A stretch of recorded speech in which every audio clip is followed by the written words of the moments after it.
Ang pagbalik ni Inday Badiday dito sa Singapore. Turuan ko po kayo mga kamansi ang paghugas ng mga gulay sa binibili natin sa palengke.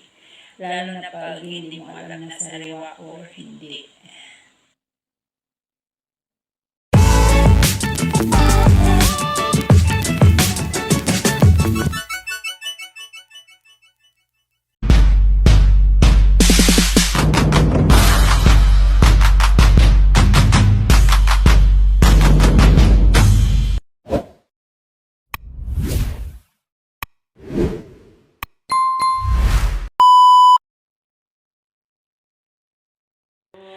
Share ko po sa inyo kung paano maghugas ng mga gulay na binibili natin.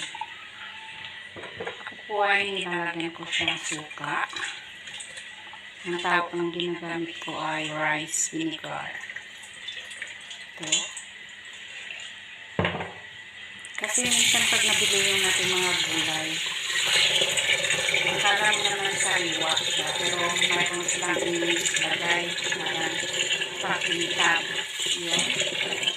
Lagay ko na yung gulay. Yan, itong gulay na ito ay spinach. Hinimay-himay ko na. Yan. Soak ko muna siya.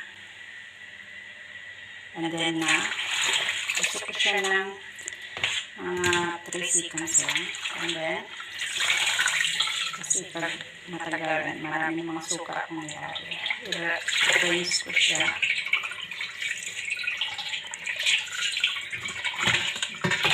Oops, nagpapak pa.